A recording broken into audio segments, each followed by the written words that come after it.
дошли в поредният нов епизод на Нещо като подкаст. Аз съм Зинк, тук до мен е Коко. Ако искате да разберете повече за нас, можете да ни последвате в нашите социални мрежи 359 Зинк в Instagram и както и навсякъде Демек X, Twitch, YouTube и разбира се Коко Lazy & Co в Instagram за сега. Скоро, всъщност имаш и вебсайт. Всичко ще е отдолу в описанието на клипа. Нали така? Да. Коко е с вече над 20 години стаж в програмирането или по-скоро HTML, CSS, преподавател в Софтуни. Аз съм с повече от 20 години стаж в раздаването на глави и даването на демидж, също така и с занимаването с малки деца, които срещам в мултиплеер игрите и леко сме избивана агресия, но това са някакви други теми, които може би някой път ще засегнем днес. В продължение на предишния ни разговор ще си говорим, тъй като закъсняхме много с него, с септемврийски ивент на Apple, да го изкоментираме. Сега сме горе-долу в час. Само почти 2 дена по-късно, след поредният ивент на Apple, който се случи в понеделник. Колко, ако не се лъжа, 5 часа сутринта българско време, където те представиха новият си чип и какво ново може да очакваме от MacBook-ите и Mac-овете in general. Аз отново ще кажа, че съм първо, че съм леко фрустриран, тъй като нямаше никакъв анонс за самото събитие в Apple TV. Веднага след като събитието завърши, вече се появи като филмче, което може да изгледаш. Бях малко разочарован, тъй като видях само 30 минути. Колко това Толкова цялото събитие. Толкова беше. Така да, аз не съм го гледал на живо, но си беше точно около 30 на минути. Всичко на всичко. Да, 30 минути. Чакай, че се опитвам да прочета на чата. За тези от вас, които за първи път се включват или пък слушат само нещо като подкаст, първо искам да ви благодаря. Второ, винаги има как да ни подкрепите, като ни последвате. Това са безплатните начини. А тези, които, ако се чувствате малко по-богати, можете да... Тоест, всъщност, скоро ще ги доразработиме. А ако пък искате да подкрепите мен и моят канал в YouTube, може да станете членове. В Twitch има сабскрайбъри. Пък скоро ще отворим и някакъв Patreon / някакъв револют, който да е само за подкаста. Защото всичко е пари, но за сега продължаваме да го правим с кеф и затова все още не сме тръгнали да ви ги искаме. Ние не. Аз да. Но, за да обясня за тези от вас, които са за първи път тук, нещо като подкаст, наистина е нещо като подкаст, той затова се казва така. Защото се случва на живо на моя стрим, където хората, които гледат стрима и участват в чата, могат да коментират и затова много често може би ще срещат, т.е. ще слушате или ще виждате как се обръщам към някакви хора, които не са някакви мои имагинарни приятели, а са супер готини пичаги, които са в чата и участват в самият подкаст. Като дават мнения, като коментират, като предлагат теми. Тук е момента. Благодаря на Дон Фъзи за страхотния съб. Ето, супер готин човек, който дава събче на Uncontrolla. 27 гифнати съба има вече той за този канал, за което му благодаря. Ако пък искате само да давате теми и искате да слушате нашето мнение по темите, които вас ви вълнуват, можете да отидете в zink.bg/Discord, където ще ви отведе в моят личен Discord, където долу има специален канал за нещо като подкаст, където можете да давате фидбек, какво ви харесва, какво не ви харесва също така и да пишете за потенциални теми, които искате ние да разказваме. Общо взето нещо като подкаст е това, плюс най-основното е именно мнението на мен и на Коко Данков. И отново да се върнем в тези 30, почти 40-минутно събитие на Apple, Коко, в което аз честно казано очаквах очаквах като че ли малко повече. Аз съм като малките деца и винаги очаквам нещо big wow от Apple, но в крайна сметка като заключение на последния разговор стана ясно, че всъщност те правят супер baby steps, които са мега премерени, супер, функционални и утилизирани на ултра максимум. Какво мислиш ти? Аз честно да се кажа, в момента не знам аз не очаквах, че ще пуснат първо трите чипа. Това е нещо ново, което ми хареса. И като цялото събитие беше много така неочаквано от Apple. Те такива неща не са правили до момента, но сега ще си коментираме, може би, каква е причината да го направят. Разбира се, първо, и след това може би да ще си коментираме самите чипове. Защото в момента доста така се нажежиха нещата около ARM процесорите. Говори се, че Nvidia ще правят някакви нови ARM неща. Intel се засилват, искат да покажат, че те могат да изкарат ARM процесори, които стават за десктоп, разбира се. И въобще става интересно. И понеже смисъл тук имаше много други интересни идеи за това, че се очаква след Нова година, нали, всички очакваме този Apple Vision Pro и най-вероятно Apple не искат да си размиват допълнително, да се говори за лаптопите, за новите чипове, да се говори за Apple Vision Pro. Така че комбинацията от външни фактори, според мен, и допълнително с Apple Vision Pro ги накара да пуснат по-рано това нещо. И сега малко така ще превратя до края, просто за да го спомена, защото това не е, че ще си говорим тази вечер за макове, за CPU-та и така нататък, но за да завършим предишния подкаст с iPhone-ите, най-якото беше, че целият ивент, който разбира се, нали, е много high production value, всичко е много скъпо и така нататък, но накрая завърши ивента и казаха, това е снимано с iPhone.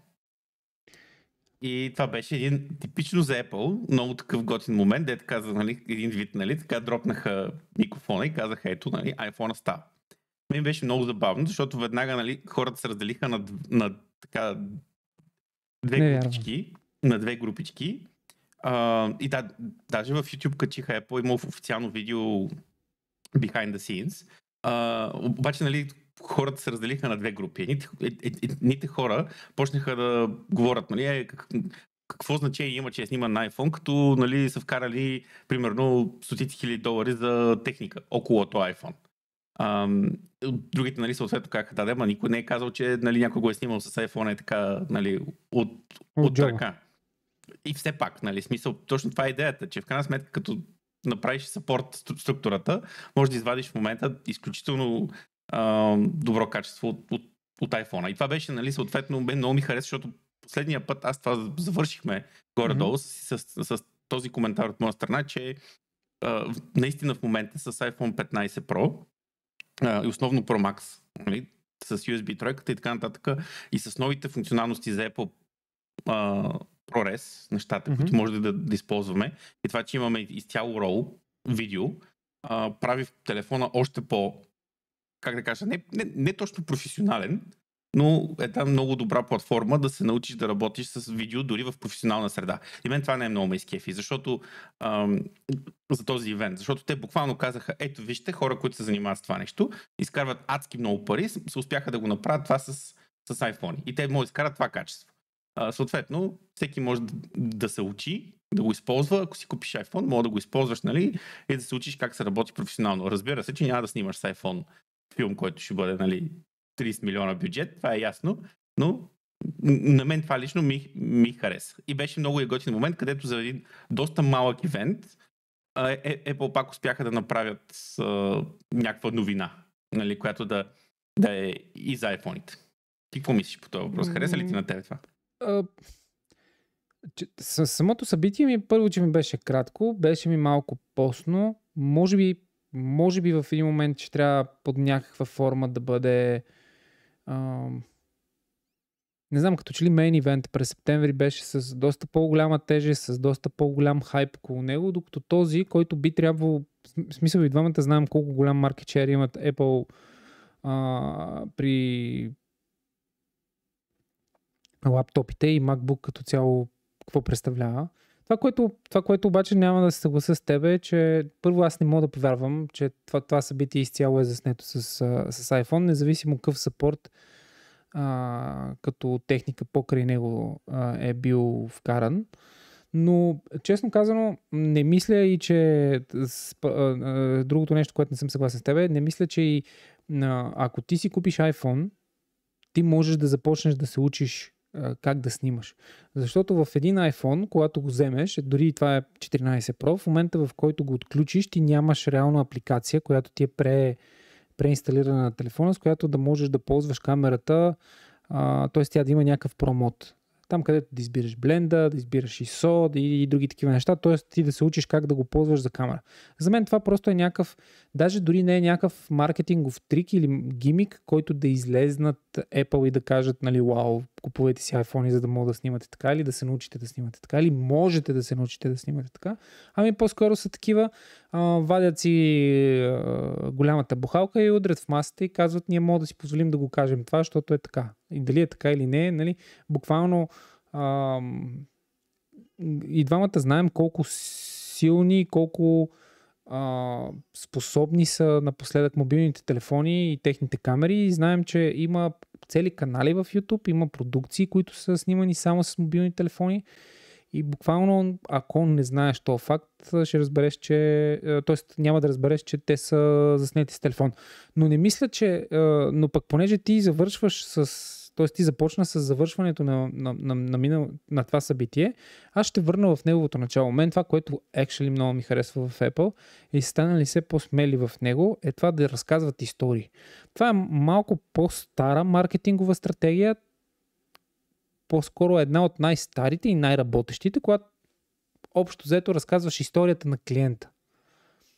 Това е доказано, че в случая в стотици милиони буквално различни бизнеси работи перфектно, и в много малко случаи разказването за експириенса на потребителя на въпросния продукт, който ти продаваш, всъщност не е яко. Това, което мен ме изкефи, е, че те започнаха с много различни професии, наблегнаха изключително много на докторските професии, на тези, които са свързани с наука, което за пореден път малко или много повдига още повече завеста към масовата аудитория. Нали? Ние сме свикнали да виждаме DJ, които ползват Apple. Нали? Те от вас, които са си направили малко повече труда, да питат, нали, защо, разбират, нали, че просто е по-стейбъл самата операционна система и на тях им е окей цялата им музика да минава и целият им хардуер да е вързан към Mac, защото самия софтуер е стейбъл, хардуер е достатъчно потентен, за да може това нещо да работи. И по дефолт, доколкото знам, според зависи самата това вече, тук не съм сигурен в това, което ще кажа, самата звукова карта, която звуковите карти, които са към Pro моделите, са доста адекватни, които могат да свършат работа на въпросните DJ. Също нещо е за осветители, но много рядко сме виждали доктори. Нали, няма доктор, който да е излезнал и да можеш да гледаш негов YouTube канал или да видиш някакво лайв излъчване от кабинета на най-добрия невролог или нещо такова. И там няма как да видиш каква техника използва. Имам предвид не по тежката медицинска техника, ами такава, която да е чисто компютинг техниката, която му е там да си пише рецептите, да си разглежда снимките от ядрено-магнитния резонанс и други такива неща. Много рядко имаме достъп до такова нещо или буквално ние, не дай си Боже, имаме шанса да го видим, когато ние попаднем в този кабинет. Но мен ме изкефи, че тук те наблегнаха много на това и е факт, че в крайна сметка Apple и MacBook in general като лаптопи са успели да стигнат там, където много други лаптопи, въпреки пресатурирания пазар, кажи ми ти какво мислиш, са там и ще останат за дълго време там. И буквално сега в момента не просто работят върху това как да продължат да бъдат там с нова кука, с която да се закачат към въпросния маркет, ами по-скоро те са сигурни, че са там и сега просто искат да бъдат още по-персонализирани към въпросния човек. Дали ще бъде с цвят, дали ще бъде с параметри, дали ще бъде с нещо друго. И в този ред на мисли, нали, после искам да те тласна и към другото нещо. Най-накрая чухме за много RAM. Най-накрая чуваме за различен цвят. Най-накрая виждаме тема, която е undebatable, т.е. тя дори не се повдигна като тема, когато се представяше всичко на този ивент, а именно портовете на въпросните лаптопи. най-накрая, нали, аз пак искам да повторя за тези от вас, които са пропуснали. Ние вече имаме отново SD Reader в MacBook Pro. И той си остава там. Да, това го имаше, това го направиха с нали, текущия дизайн, който пуснаха, нали, с новите. Да, върнаха кабела, магнитния, в смисъл буквално, нали, аз просто казвам, че всички тези малки, как да кажа, стъпки назад към нещо, което наистина е било добро и което комьюнитито е дало някакъв фидбек, нали, ще го махнат.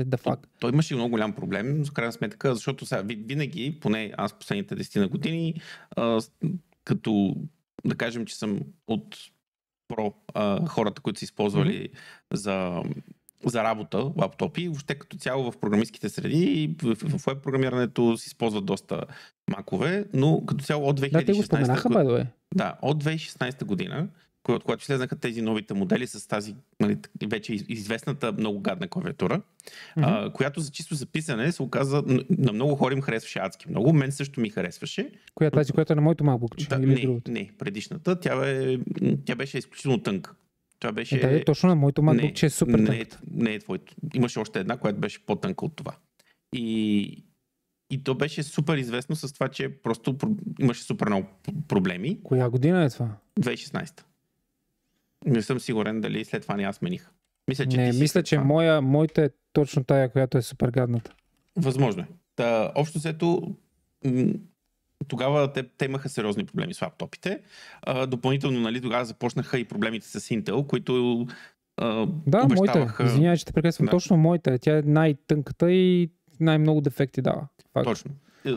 Същевременно доста хора я харесваха чисто като фил, но това се случваше само първите, нали, там 2 месеца, докато не започна да дава някакви проблеми. След което, нали, това с комбинациите с проблемите на Intel, защото Intel дълго време казваха, нали, ще имаме нов процес, ще имаме еди какво си, станаха много известни. Винаги лаптопите на Apple до този момент са били тихички. За перформанс няма да споменаваме, но идеята е, че явно беше, че имаше един такъв момент, където ако си купиш много high-end лаптоп от Apple, започва да ти грее лаптопа и започнаха да се чуват вентилаторите мега много. Което беше ясно, че просто Intel са им обещали един процесор, който не се е случил на практика и процесора, който трябваше да сложат вътре, не е за това шаси с техните неща. Като другото нещо, което се е известно, за разлика от големите машини, които има в Windows средата, нали, ти може да си купиш 250 ватов, нали, лаптоп, който идва с 300 ватово захранване. Apple имат 100 вата. Това е максимума. 16-инчовите лаптопи, те са 100 вата, защото това е най-голямата батерия, която можеш да качиш в самолет. Което всъщност от гледна точка на бизнес, нали, от тяхна гледна точка явно работи. Интересното е, нали, че тези супер мощни Windows машини, те имат колко там? 2 часа батерия. Докато Apple са известни с това, че те искат техните лаптопи да имат 10 часа, 12 часа батерия, ако може. Което си е готино, нали, да си вземеш 16-инчовия лаптоп, да си го отвориш и да знаеш, че 6 часа със сигурност, дори и на малко по-така, нали, по-сериозно натоварване, ще ти издържи лаптоп. Ясно е, че не са толкова, дори в днешно време. Мисля, че може да сравняваме. Просто няма как да му дадеш на един лаптоп 300 вата ток и той да не е по-бърз, нали? Независимо от всички останали процеси. Така нататък. Няма да навлизаме в детайли, но имаше дълго време, имаха много сериозни проблеми с общо взето всички професионалисти, така да го кажа, аз да се включа към тях, бяхме доста недоволни от това, което Apple направиха с тяхната серия лаптопи. И това беше, като се появиха M1-ичките, и новия редизайн, всички бяха мега щастливи, защото Apple най-накрая се върнаха и казаха, добре, сега ще ви дадем лаптопи, които първо са по-дебели, обаче това означава, че имат по-хубава батерия. Връщаме MagSafe, което е то кабела с магнитчето, където знаеш, че като мине някой... Има и LED индикатор. Да, и като основното яко нещо е, че ти можеш да имаш лаптоп, който се зарежда и да не се притесняваш, че някой като мине и го изрита, той ще изфърчи от масата или от бюрото или така нататък. Особено ако го ползваш като лаптоп, нали, си го гушнал в тебе и зарядното е през масата, много е вероятно някой да го изрита този кабел и това е супер приятно. Наистина нещо толкова елементарно е супер готино. И вече допълнителните неща като SD карта, четете и така нататък. И просто това връщане към основните неща, нали, базовите неща са покрити и изведнъж добавиха, нали, страхотни екрани, защото в момента MacBook Pro серията и 14 и 16 инчовите са с невероятни екрани. И това беше допълнително и съответно наистина се върнаха направиха си заявката за ние сме обратно, протата могат да разчитат на нас и като цяло наистина видеообработка, професионалисти с фотография, всякакви хора, нали, които се занимават с каквото и да било, нали, професионална дейност, изключително много харесаха тези машини. И това ни води до този, според мен, до този ивент, който беше, това беше интересно, баланса между това, те показваха, сравняваха чиповете с M1, M2 и много хора... последния Intel. И последния маковски Intel, така да го наречем, защото 11 пъти по-бърз. Да, така е, вече от преди 4 години. Той може би преди 3 години се е продавал, обаче той тогава е бил на 3 години процесора. Да, разбира се, че 11 пъти по-бърз. Това е като да сравняваме. Знаеш ли, всъщност тук даже бих... Само да довърша нещо за сравнението, защото това беше последния ми поинт, че много хора коментираха, ама защо го сравняват с M1? Защото адски много народ си купи M1-ичките и са супер доволни и разбира се, след това не си направих апгрейд към M2. И сега Apple се надяват, че има достатъчно много натрупани така да се каже, апгрейди и ще накара хората да си апгрейднат. Затова беше според мен много важно, че те да покажат колко по-добър е от M1. Именно това ще да ти кажа и аз, че в крайна сметка по-скоро не е толкова за сравнението, като сравнение чисто да сравняваш, нали, S-класата 2023 с S-класата, която е 2019, ами по-скоро да конвърнат поне онези, които не са успели да си... Според мен някой някъде там е направил достатъчно добре калкулацията чисто финансово, че всички, които са си купили MacBook Pro с Intel и още го ползват, защото те най-вероятно имат някакви такива данни, които могат да си чекнат, на тях им е супер окей тия хора да свичнат дори и на M3. В смисъл, дори само на M3 в MacBook Pro пак им е окей. Нали, колко процента и там вероятности. Буквално за мен, това, което каза ти, за мен, на мен не ми направи впечатление, но ето ти като по-голям Apple фен си обърна внимание, че представяха, нали, трите чипа. Ако искаш да ги зачекнем тях малко, 3 нанометра технологията, знаем, че тя е доста абюзната вече, поне в десктоп машините. Всъщност не, това са първите чипове десктопски, които имат реални 3 нанометра, се използват. Чакай, колко нанометра беше? Ryzen-ите бяха на 4. Не са все още, да. В смисъл, процеса, по който в момента правят TSMC, това беше, че всъщност Apple са изкупили изцяло процеса към момента. За iPhone-ите първо и най-вероятно за това нещо. Даже се окаже, че спекулациите, че TSMC произвеждат... 5 нанометра, моя грешка, да.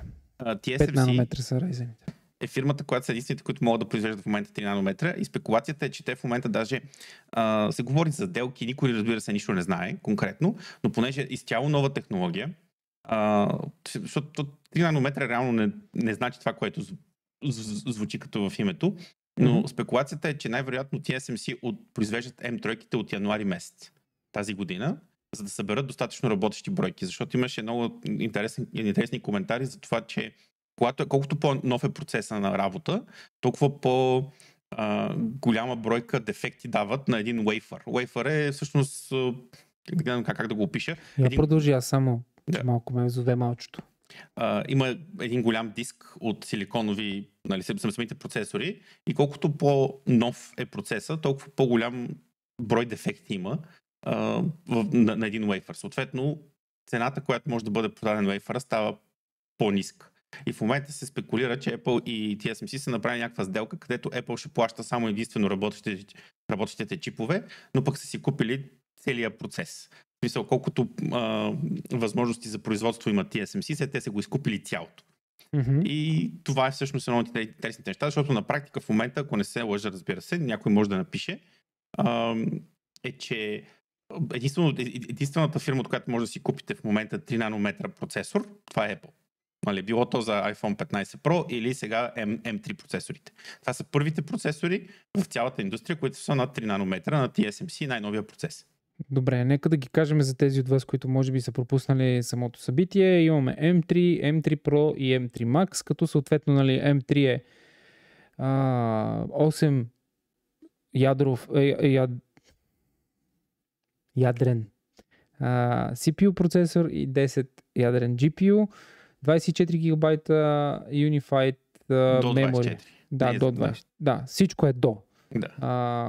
За M3 Pro е 12 ядра CPU и 18 ядра GPU до 36 гигабайта Unified Memory и вече при Max, нещо, което е скандалното, са 16 ядрен CPU и 40 ядрен GPU с 128 гигабайта Unified Memory.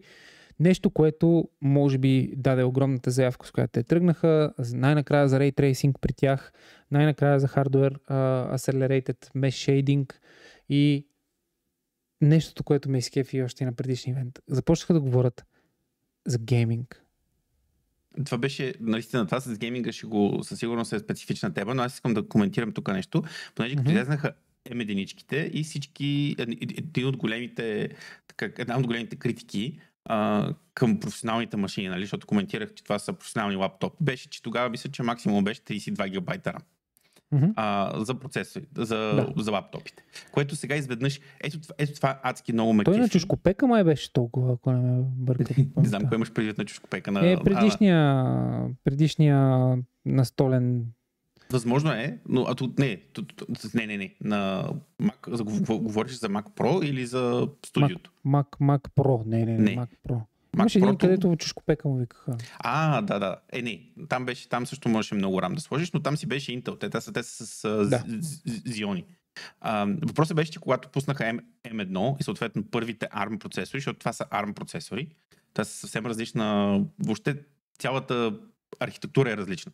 Нали, в смисъл в момента не можеш реално да сравняваш едно към едно M серията процесори с, например, 5900X на AMD. Или нали, i9, който искаш, нали, от Intel. Тези са x86 процесори, тези са ARM процесори, те са тотално различни. И тук затова казваме Unified Memory, защото тук това не е обикновена RAM. Тук нямаш възможност за външна видеокарта. Тук видеокартата е единствено и само част от този система на чип. Той идеята е, че нали, всичко това е на един чип. Имаш процесор, имаш видеокарта и имаш RAM памет, която RAM памет е споделена между процесора и видеокартата и това може да бъде полезно, както в случая, но съответно те ограничава от към възможности на видеокартата. И това беше едно от големите така неща. Но все пак коментара за RAM памет, защото буквално преди 2 години мрънкахме професионалистите как може да имате само 32 гигабайта опция за лаптоп. След това пуснаха M2 и дадоха възможност да си вземеш лаптоп с 64 RAM и сега изведнъж буквално пускат можеш да си купиш от Apple. Сега, ясно е, че цената нали, е там бъбрики половина, но може да си купиш лаптоп с 16 ядра процесор, 40 ядра GPU, ще видим колко всъщност са добри GPU-тата, нали? И същевременно 128 гигабайта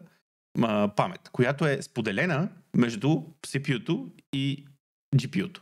И същевременно сега, ако те накарам, ако ти нали, дам безкрайен бюджет, пак е много трудно да отидеш и дори да си вземеш NVIDIA карти, които да имат общо 128 гигабайта видеопамет. Разбираш, че тук става интересно, вече чисто архитектурната разлика между системите става интересна, защото ти на обикновена машина не можеш толкова лесно да направиш видеокарти, да ги NVIDIA имат такива NVLink и така нататък, където можеш съответно, както ти спомена за научни дейности, където ти трябва много видеопамет, където се опитваш да правиш разни симулации и така нататък. Не само 3D, нали? Въобще научни симулации, трябва да ти много видеопамет. И всъщност изведнъж ти може да сглобиш машина с примерно половин терабайт RAM, но не можеш да сглобиш машина с 120 гигабайта видеопамет. Защото ти трябва примерно 3 карти по нали, 7-8 хиляди долара едната. И съответно и Power Envelope става различен и въобще нали, ти трябва нещо друго. А сега изведнъж можеш да отидеш и да купиш лаптоп с 128 гигабайта споделена памет. И това нещо става доста интересно, както ти спомена, за учени и става изключително достъпно, което това ще бъде интересно да видим сега ревюта, ще излезнат какво точно може да правиш, защото тук не е само до бенчмарковете. Нали? В смисъл, това е интересното, че компютрите в днешно време са много трудни за бенчмаркинг, защото започнахме да правим изключително специфични неща. Тоест, това вече е факт с ултрата, с нали, първата генерация, втората генерация започва да се добавят. Първо имаме AI. специфични части от чипа, които се занимават с машин лърнинг. Имаме специфични части от чипа, които се занимават с видеообработка. Нали, примерно имаше такива неща от Apple, които казват, ако вие ползвате нашите кодеци и работите с Apple ProRes, ние ще ви дадем примерно там 24 стрима 8K видео. Чакай, че се опитвам в стайл да разбера дали ще зареждат въобще M3 Max, ама няма да го зареждат. По поръчка най-вероятно, ще може да си го поръчаш. Това мисълта ми беше, че много е трудно да кажем, едно време беше много лесно. Сваляш си Geekbench и пускаш там CPU неща и то го бенчмарква и ти кажеш, това е най-добрият процесор. Не, аз съм тук абсолютно съгласен с теб. Колко да кажем и на нашите зрители и слушатели. Значи, guys, ladies, това със сигурност първа ще бъде подложено на тест, както каза, колко ще бъдат тествани тези процесори, ще бъдат изпробвани в различни сфери, не само в видео едитинг и фото едитинг, ще бъдат, както казахме, в наука, пробвани ще бъдат в съвсем различни сфери и ще видим аджба колко яко е всъщност да имаш 128 гигабайта видеопамет до 128 и какво е да имаш до 36 и то на цена от около, може би, сега доколкото гледах в iStyle, варират от около 4000 до към 8000. Не, всъщност имат го M3 Max, моя грешка, аз съм го пропуснал. Ще струва MacBook Pro 14 инча с M3 Max, чип с 14 ядрено CPU и 30 ядрено GPU, 36 гигабайта памет, 1 терабайт SSD. Ще бъде на цена от 8079 лева сребрист цвят. Но нали, още не са налични. Аз просто ползвам като бенч, за да видим горе-долу какви пари ще струват тук в България тия машинки. Но честно казано, цената не е малка. Колко и ти почна нали, малко да се поставяш. Кажи, опитай се да преведеш на малко по-български език, ако мога така да си излеза, и ще ме разбереш какво имам предвид под български. Какъв е еквивалента на този лаптоп в Windows? Хипотезата. Нямам никаква идея. Тук това е интересното, че аз в принцип не следя Windows машините особено много. Дали въобще има такъв лаптоп? Не. Нека започнем от там. Първо имаме, в смисъл, пак казах, архитектурно, нали, чисто обективно. Тук говорим за обективно. Първо, Windows нямат ARM в момента. Говори се, нали, все още се опитват да правят нали, Windows ARM. Въпросът е, че Apple Apple станаха сами. Те си в момента сами себе си, напълно. Защото те се отцепиха тотално и Apple са единствената компания в момента, които правят десктоп ARM компютри. Нали, предлагат. И всъщност за първи път Apple успяха да постигнат сигурно мечтата си, откакто са се създали, защото се коментира, че те винаги са искали в начало, не знам колко хора помнят, но преди Intel те са използвали Motorola. Аз не съм използвал Motorola процесори, но това им е втората миграция на архитектура. Така че те минават първо от Motorola процесори към Intel и сега минават от Intel към ARM процесори, които те си купили лиценз и могат да си го екстендват. И в момента те правят всичко вече завършено, всичко вътре в Apple. Те си правят процесорите, си ги дизайнват, правят си ги за тях. Те не са като, примерно, Intel са фирма, която дизайнва процесори, но те ги продават на всички хора и съответно процесорите трябва да са да могат да правят много неща. Докато Apple могат да кажат, нас ни трябва процесор за лаптоп, който да е 100 вата. И си правим само такъв специален процесор. Добре, ние като заговорихме за процесорите, говорим за някаква CPU, нали, т.е. чисто процесинг памет и такава, която е GPU видеопамет. Но там видях едни абсурдни цифри колко за транзисторите, които са на тези 3 нанометра. Сега даже гледам цифрата 92 милиона. Милиарда, извинявай. Да. Това е малко... ми беше много интересно да това е за M3 Max. Да. Което от една страна е много впечатляващо, от друга страна зависи с какво го сравняваш. Защото ако погледнеш, много ми е интересно, всъщност в момента не съм сигурен, но виж дали ще намериш колко транзистора има, примерно 4090. Нали, и съответно, или също така виж колко транзистора има един Threadripper и може да ги събереш заедно и ще видиш, че това не е толкова впечатляващо, ако говорим чисто като бройка. 76 има в 4090. Да, и ако привариш, нали, примерно, ако приемем, нали, една i9 на Intel процесор и събереме с 4090, изведнъж тези 96... 4,2 са в Intel i9 процесор. Да, зависи кой. Мисълта ми е, че в момента това е... Не знам дали знаеш за... Дълго време част от перформанс бенефитите, то така ние сме чували много дълго време за процеса на Intel, който беше TikTok. Нали, идеята е, че те пускат генерация, нали, примерно 6-та генерация, както го наричаха, след което пускат 6+, нали, смисъл те имаха TikTok момент. Нали, тик, новия, примерно както в момента го наричаме 3 нанометра. Така беше. Те пускаха 22 нанометра, след това пускат 22 нанометра плюс. Значи първата итерация е пускаме новия процес, който е, нали, литографията става по-малка, съответно можем да съберем повече транзистори в по-малко физическо пространство и дигаме броя на транзисторите. Съответно процесора може да прави повече неща едновременно и съответно, понеже всичко е по-малко, започва да хаби по-малко ток. И след, нали, в рамките на следващите там 2 години минаваме от 22 нанометра на 18 нанометра. След това оптимизираме 18 нанометра от гледна точка на архитектура и правим 18 нанометра плюс. След това минаваме на 16 нанометра. И така обаче в един момент и това е свързано с закона на Мур, нали, който беше, че горе-долу на всеки 2 години човечеството имаше възможност да удвои компютърната мощ, така да го кажем. Ако имаш компют, нали, за единица време колко можеш да сметнеш, на всеки 2 години това се удвояваше.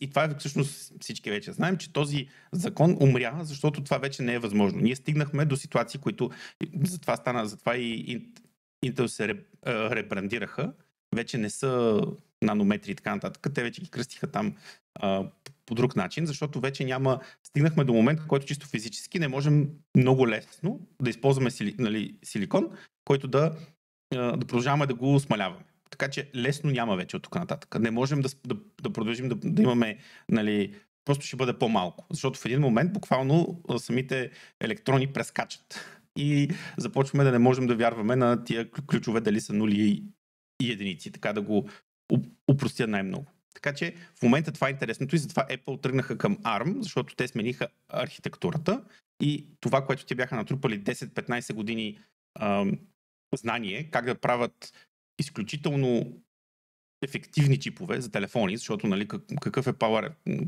колко ток иска един телефон и колко, нали, съответно той трябва да е изключително бърз, но с изключително малко ток и те го пренесоха това в десктоп. И това беше... Да, мисля, че това е всъщност най-силното нещо на... Да, защото те тръгнаха от другата страна. Да. Apple тръгнаха от другата страна, но в момента, разбира се, това си има... Някой ще каже, ама ако си вземеш i9 и му пуснеш, нали, 300 вата и си вземеш 4090, то ще е по-бързо. Разбира се, че ще е по-бързо. Тук, нали, няма да чуете от мене, нали, че Apple са върха на перформанс. Но те не се целят там. Те казаха, ние искаме лаптопите, които така или иначе ти не можеш да дадеш на един...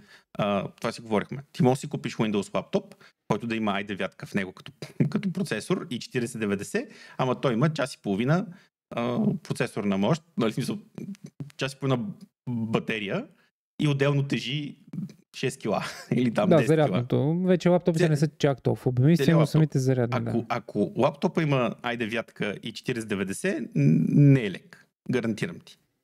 Защото в смисъл, от тази гледна точка, в този ред на мисли, нали, обявяването на новия цвят също е kind of cool. Най-накрая виждаме Apple да се разчупват малко. Това е маркетинг, нали, защото тук вече идеята е, че те вече имат, това е трето поколение, така да кажем, трето поколение машини с един и същи дизайн и трябваше вече, разбира се, да са Apple, да бъдат Apple, да направят някаква такава козметична промяна, за да може феновете да покажат, че имат най-новото. Как иначе ще седнеш в кафето и ще кажеш, аз имам най-нови. Като цяло маркетинга им е някакъв next level, защото реално на 31 вечерта е ивента, аз се замислям, което е Хелоуин и нали, слогана на новите MacBook Pro са Scary Fest. т.е. плашещо бързи. Което пак е, нали, релейтното с Halloween, което е доста яко. Но това, което казахме, че ще оставяме полза към края на разговора като тема е, че отново се говореше за гейминг. Което всъщност мен лично продължава да ме изненадва, тъй като поне в моята глава, предполагам и вие, уважаеми зрители и слушатели, нали, със сигурност Apple не са компанията, с която бих свързал това да играят AAA заглавие или каквото и да било заглавие, различно от Candy Crush Saga. И в един момент виждаме при телефоните започват по-сериозно да говорят за мобайл гейминг и мобайл гейминг, по-скоро телефон, нали, Pro Max и 15 Pro, на които ти реално можеш да играеш AAA заглавия, които идват от студия, които са направили Resident Evil, това, което си спомням от самото събитие. Genshin Impact, която продължава да бъде супер тежка, но тя си е mobile/desktop гейм. А сега вече виждаме още повече. Даже споменаха Myst, т.е. аз видях коя игра видях още, паметта ми, какво се случва, трябва да пия гинко билова, но както и да е, Myst със сигурност си спомням, че беше даден като референция, който за пореден път, нали, holy shit, аз се радвам, че Apple малко по малко започва да си потапят пръстчето в този необятен свят, който аз толкова много обичам. Надявам се ти гейминга. И ми е много интересно дали в един момент ще залитнат към това да наречат нещо гейминг. Мен лично вече почва да ми става супер интересно, защото едва ли ще го направят по този ефтин и пошъл начин. Не, ще го направят по някакъв гениален начин, според мен, ако въобще стигна до там. Аз смятам, че ще го направят по един... Те винаги ще бъдат Apple. И тук е интересното, според мен пак опират нещата до пари. Аз бих те попитал, нали, кои са игрите, които изкарват най-много пари? И как ги изкарват тия пари? Тия с това са вътре с микротранзакциите. Това са игрите. Точно така. Които в момента... И нали, мобилните игри всъщност. Значи, които пак с транзакции всъщност. Да, точно това е интересното, че аз искам да спомена пак отново размера на Apple. Защото ние, когато коментираме Apple, ги сравняваме с най-различни компании, но Apple са една от най-големите. В смисъл, Apple ги сравняват едновременно с Microsoft, с Google, с Facebook. Нали? В смисъл, значи те са, ако събереш Google, Facebook и Microsoft в една компания, Apple пак са по-големи. В смисъл, за това говорим като размер на... Като скейл. Другото, ти спомена много, се сещам за коментара с iPhone, нали, за септември месец за събитието. Значи, септември месец за събитието, което в момента, дет се вика, се върти света на Apple около него. iPhone е толкова голям и там бизнесът е наистина нали, стотици милиарди. Става въпрос за точно за това събитие. Защото iPhone е продукта, който е безумно голям. Да. Защото бизнеса на Apple към лаптопи е някакъв дребосъчен бизнес в сравнение с iPhone. Но същевременно, нали, всеки иска да има и нали, бизнеса на Apple с лаптопи. И те така хубаво си затворили екосистемата, че те могат да кажат, ако те успеят да накарат хората, ето ви тук, вижте сега едни готини игрички, те имат изключително готина база от програмисти, които пишат за iPhone-ите. Но сега изведнъж, не знам колко хора осъзнават факта, че в момента да пишеш за iPhone-а и за десктопа е абсолютно еднакво. Платформата е една и съща, процесорите са едни и същи. Да, могат да са с различен перформанс, но една и съща платформа, което изведнъж ще отвори вратичките. Това е, че Apple са изключително постоянни и внимателни и те просто изведнъж ще отворят вратичките и ще кажат, между другото, ние тук сега пуснахме един нов процесор и изведнъж вие имате 200 милиона потребителя пазар, потенциален. И Apple няма да станат нали, според мен няма да има чак такъв наплив на AAA заглавия. Ще има едно-две. Нали, Apple няма да заместят. Чакай малко, замисли се, как стартираха PlayStation, конкретно в бизнеса с игрите? Точно едно-две ексклюзивни заглавия и така лека по лека. Може би да, holy shit, братле, как се нареждат нещата. Но за мен те просто не търсят и те никога няма да тръгнат и да кажат, ние ставаме точно този тип, нали, custom PCs и така нататък. Те не се целят в този пазар въобще. Тях въобще не им интересува. Те може би според мен трябва на Sony да има... пазар като на PlayStation, да. Да, те на Sony трябва да има тежко, защото изведнъж, ако ти мога да си купиш макче, което просто да му купиш един джойстик към него или те да ти продадат джойстик евентуално, допълнително с сега излиза Apple Vision Pro. Той не е за гейминг, също, защото все още технологията не сме до там, нали, нещата. Обаче те така си правят работите, че поне casual игри. А знаеш casual игрите колко пари има. И съответно, изведнъж рязко Apple могат да станат играчи в casual пазара. А що се отнася до мобайл игрите, според мен Apple са огромен фактор в тези неща, просто не се коментира. Всъщност, ако трябва да погледнем по revenue, нали, съответно колко пари изкарват Apple от всичките игри, които се продават в App Store и колко всъщност пари се изкарват в App Store от игри, няма да се очуда да са един от най-големите играчи въобще в света от тази гледна точка. Нали, чисто финансово. И за тях, нали, покалим на Apple, че, нали, примерно не са по-известни от Sony, че отнася до гейминга, ако те събират толкова много пари. Така че да, в смисъл със сигурност това е супер готино, мен много ме кефи. Но да, смятам, че те въобще няма да се целят в PC гейминга по този начин, по който, нали, го познаваме като PC гейминг. Те просто ще искат да направят една достъпна за техните потребители, един допълнителен бонус. Ето ви тук Apple Arcade, между другото, знам ли го ползваш. Те имат Apple Arcade. Да, в App Store може да си платите subscription, там колко беше $5 на месец. И имате специална част в App Store, където има игри, които са без реклами и така нататък, които може да си свалите и да си играете, които са съответно доста готини мобилни игрички. Някои са по-големи, някои са по-малки, но според мен си заслужава много готино. Това изведнъж ще се появи на Mac, изведнъж тези игри ще почнат да стават така мащабни. И така, бавно и спокойно, изведнъж ще станат играч в това нещо, според мен. Но със сигурност няма да бъде такова, нали, ние тук ще бутнем PC гейминга, няма да има такова нещо. Да. Просто на мен това, което ме радва е, че най-накрая, нали, те по някакъв начин припознават тази част от бизнеса, припознават този пазар и в крайна сметка от лошите ми спомени, когато играх StarCraft 2 на iMac, може би в един щастлив момент през живота ми ще мога actually да изиграя някаква нормална игра на Mac, че без да има маки гейминг, ха-ха-ха. Нещо, което е което може само да ме радва, защото все пак, нали, точно за това Apple имат много големи, много фенове.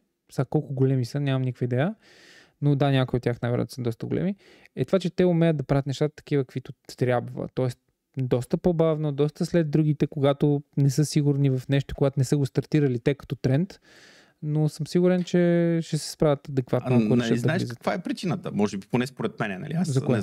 Ами, според мен голяма част от причината Apple да имат проблем с гейминга или по-скоро да не са толкова активни в това нещо е, защото аз не знам точно конкретно случая, не мога конкретно да кажа, но имаше преди години, мисля, че някои от версиите на MacBook Pro са имали NVIDIA карта в него и там имало някакъв дефект в картите на NVIDIA и тогава Apple и NVIDIA влизат в някакъв безумен спор. Кой е виновен? Нали, Apple ли е виновен, NVIDIA ли е виновна? Разбира се, това е много преди NVIDIA да станат NVIDIA от 2023. Warcraft Rumble. Чакай, че тук един наш зрител ни пише, да. И всъщност от дълги години насам, що се отнася до Apple, NVIDIA не съществува. Нали.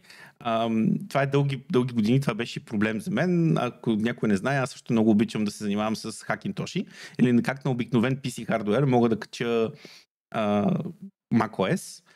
И един от основните проблеми беше, че macOS не поддържаше NVIDIA карти. Защото и дълго време, по течение на обстоятелствата в PC индустрията, AMD те въобще не бяха конкурентни на NVIDIA като карти. Нали, аз дълго време бях с RX 580. Нали, тази карта, колкото и да е, нали, видеокарта да става за нещо, обаче по никакъв начин не е конкурентна на модерните видеокарти. Нали, дори на 1080 Ti, дори на 2080 Ti и така нататък. Всичките, нали, по-високия клас карти, които ги имаше от NVIDIA. И всъщност проблема беше, че дълги години, много години наред, просто ако си в екосистемата, ти нямаш достъп до хардуер, който може да прави 3D рендеринг перформанс на високо ниво. И това беше просто, и понеже Apple, тогава Стив Джобс, мисля, че още по времето на Стив Джобс, всички знаем колко са тегави NVIDIA в момента, като отношение към всичките им партньори и така нататък. И знаем и Apple колко могат да бъдат трудни. И това са две фирми, дали, както се казва, като една неспираема сила, такава безкрайна сила, среща непоместваем обект, какво се случва. Всъщност това е причината. И това е най-интересното в момента, поне на мен, че Apple, всичките тези разработки, да се върнем на M3 процесорите, въобще цялата ARM серия, която те минаха, е, че те започват в момента и буквално заявяват, ние няма да разчитаме на AMD, както правиха до момента, няма да разчитаме вече на външни други фирми да ни решават проблемите. Ние ще си направим нашите процесори и ние ще можем в рамките на някакви, примерно 2, 3, 5 години да направим толкова добри видеокарти и да използваме новата архитектура, че ние евентуално да станем конкурент. Те не им трябва да бият 4090. Те ако могат, или 5090, което излезне. В смисъл, те им трябва да бъдат на 80% от това.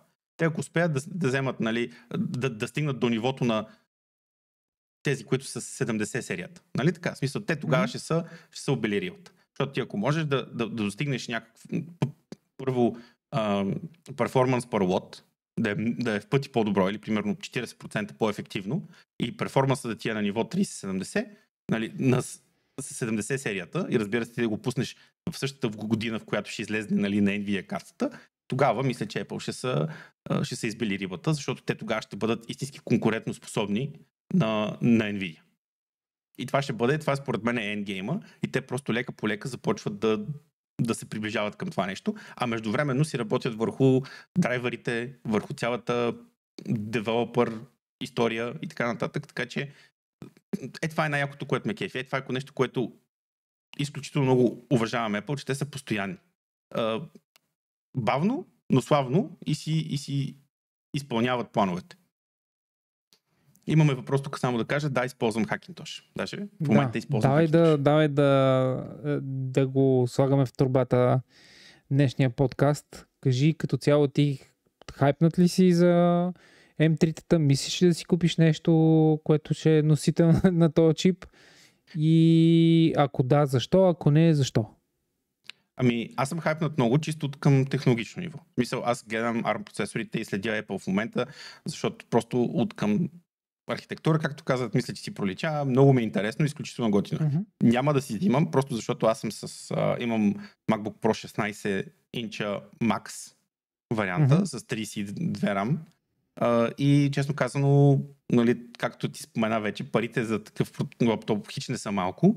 А и честно да си кажа, аз като web девелопър по никакъв начин не ми трябва повече.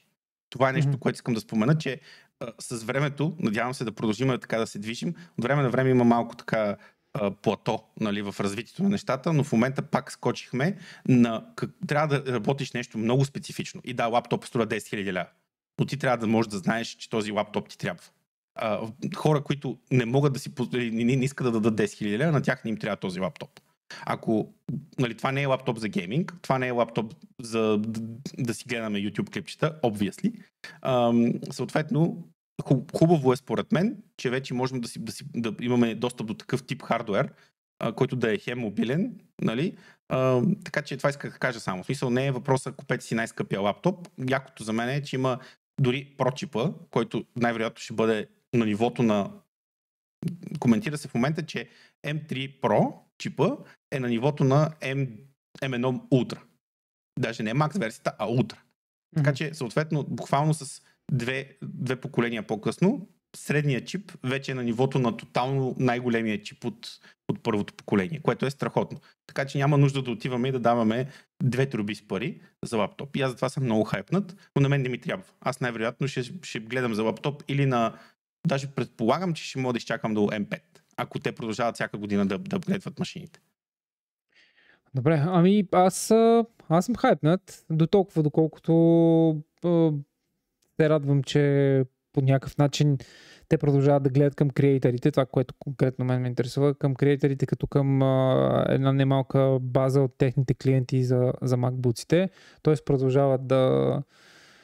Сега ще видим, нали, тепърва отзивите и обратната връзка именно от тях, когато говорим дори за стандартния M3, защото, нали, честно да ви призная, за мен е екзотика да си мисля за M3 Pro и M3 Max, камо ли за Ultra, която тепърва ще бъде обявявана, ако ще бъде обявявано нещо такова. не се минем директно на M4, но както Колко каза, за мен аз съм абсолютно съгласен с него. Тези лаптопи, говоря вече Pro и Max и Ultra, тези лаптопи и тези машини като цяло, които имат този процесор, те не са за хора, които не са окей с тази цена. Мисля, ние българите сме малко с грешно разбиране или по-скоро с едно малко по-такова по-пречупено разбиране. Ние ако може да изпилиме от всичко, ако може да събереме компоненти, които струват примерно 10-15 хиляди лева и да ги сложим в кутия за 50-100 лева, ще е супер, нали? Ако може да сложим турбина от кораб на голф петица, ще го направим. Не, смисъл, не дай така да бъдеш толкова. Че винаги има такива хора.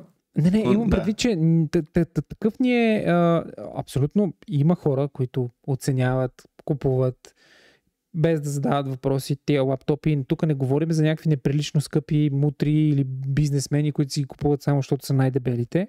Има и такива, нали?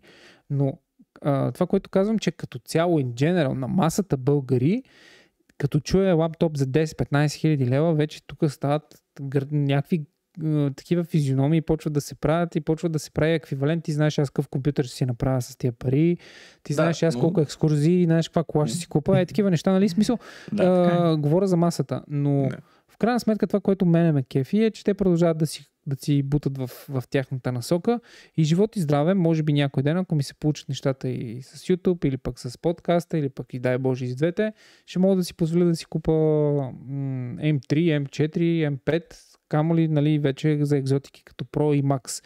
Защото на мен много ми се иска и даже затова в един щастлив момент ще тестваме твоето лаптопче на DaVinci Resolve, да видим как Aджба би се справил спрямо машината, на която работя в момента, която ти знаеш, че също е доста силна. Да, и това ще бъде много интересен момент, но все пак да кажем, нали, защото голяма част от аудиторията. Благодаря ти, Боздоганче, за колко за рейда, обаче ние тък му приключваме, приятелче. Само да кажа за аудиторията, която е много гейминг аудитория, нали? Смисъл, няма смисъл, когато говорим за Apple машини, те не са за гейминг. И наистина не бих казал, че е добра идея да сравняваме, ако търсите лаптоп, с който да играете игри, определено не трябва да си избирате Apple лаптоп. Това е ясно. Нали? Дори към този момент. Опитват се Apple да правят нещо, нали, говори се за гейминг, но ако искате да играете, нали, каквито и да било заглавия, които са модерни в момента, Valorant, CS, там, Fortnite, каквото се сетите, не е Apple за това нещо. Apple в момента са платформата за креатори, ако наистина живота ви е около, нали, фотография, видеообработка и така нататък, без гейминг, тогава може да ви е интересно. Но наистина... Да, и сте минималисти, пътувате, защото в смисъл, буквално това, което е най-хубавото, това, което може би пропуснахме да кажем, е живота на батерията. В смисъл, може да видите, това са между 18 и 22 часа според различните процесори и инчове на въпросите лаптопи. Това са цифри, които буквално не мога да си представя лаптоп, който е с подобна мощ, еквивалент на Windows машина, която да издържи половината на тя. Писал legit да го казвам това нещо. Много бих се радвал да тествам такава машина, но все още дори не съм чувал за такава. Имах машина, която беше еквивалент 2014 на най-дебелия модел на HP, който беше с някаква i7, с не знам си какво той издържаше, буквално издържаше 3 часа и половина чисто нов. Буквално тук ще е изведен от кутията. Ето и тук сега има въпрос от Тони. Ако лаптопа не е на Apple и пак е за 10к, няма да си заслужава ли? Тук това, което иска да кажа, е, че всеки тук вече трябва да може човек да си прецени. Защото ние тук сме седнали да си коментираме и да се кефиме. Поне на мен целта не ми е да ви кажа, дайте 10 000 лева за лаптоп. Когато нямате да си ги позволите тези пари. Ето имаше въпрос, който не знам дали ще имаме време, може би следващия път или по-специфично. Дон Фъзи пита за Apple Watch Ultra. Значи, точно това, което аз иска да кажа е, че ако това, какво точно искате да вършите? Ако ще гледате клипчета в YouTube и ще си цъкате Facebook, нали, е ясно, че няма нужда да се дават 10 000 лева за лаптоп. Това е ясно. Ако имате желание и това ви е хоби и ви е супер, нали, фикс идея да си купите лаптоп за 10 000 лева, надали ще чакате тук зинки колко да ви кажат купете си лаптоп за 10 000 лева. Но това е важното, нали, че защото стигнем ли до такива лаптопи, Това е върха на върха на върха, но просто са много различни. Това исках да кажа, че не може да сравняваме за 10 000 лева Windows-ки лаптоп, той наистина най-вероятно ще бъде там последния интелски процесор, който е 200 вата, последната Nvidia карта, която и тя е 300 вата сигурно. И той е огромен, има много перформанс, но той е desktop replacement, защото иначе няма какво да струва 10 000 лева. А сега, това, че Apple също са скъпи и че техните цени на един лаптоп на Apple може да бъде сигурно 12-13 хиляди лева, защото те просто цените им за NVMe диск са безумни. Наистина са безумни. Трябва, не знам, трябва наистина да имаш адски много пари да не ти дреме, за да си купиш 8 терабайта лаптоп от Apple. Защото буквално ти плащаш 3000 лева за диск. Но това си абсолютно всеки трябва да може да си прецени. Наистина, ако ще давате такива пари за хардуер, трябва да може вие да прецените дали ви трябва или не ви трябва. И това е валидно и за лаптоп, и за часовник, и за телефон, и за всичко. Парите са ваши. Ако вие ви прави кеф да си ги похарчите за това, никой не може да ви каже не дей. Разбира се, говоря в рамките на нормалното. Ако семейството ви каже не дей, значи трябва да слушате семейството. Имам предвид хора по интернет да ви обясняват, че това не си заслужава. Така че, да, това ми беше... Разбира се, просто нещата не са съразмерни. Това исках да кажа. Не може, реално погледнато, MacBook Pro може да върши много добре едни неща, но не може да върши въобще едни други неща. И ако имате желание да си геймите, купете си Windows машина и не дайте после да кажете, той колко ме прецака, защото каза, че са много готини MacBook-ците. Да. Това беше общо взето темата за днес. Малко по-набързо, защото малко ми е зор, за което се извинявам предварително, но ще се компенсирам и ще се реванширам. Братле, аз днеска не мога да говоря. Ще се реванширам още следващия път с малко по-дълъг подкаст. Очаквайте следващия четвъртък да натиснем на подкаст отново, който ще си бъде вече в пълния му формат, надявам се, живот и здраве, и ще бъде малко по-дълъг. Днес си поговорихме за Apple и за M3 Hype около новите им процесори. Колко много ти благодаря за отделеното време. На вас, уважаеми зрители, наистина ви благодаря за подкрепата. Ако искате тя да бъде още по-силна, последвайте ни, споделяйте този подкаст и ни слушайте навсякъде в платформите като Apple Podcast, Google Podcast и Spotify. Също така може да ни гледате и в YouTube, в канала на нещо като подкаст. Скоро ще почнем да качваме новите епизоди там, както и навсякъде съответно.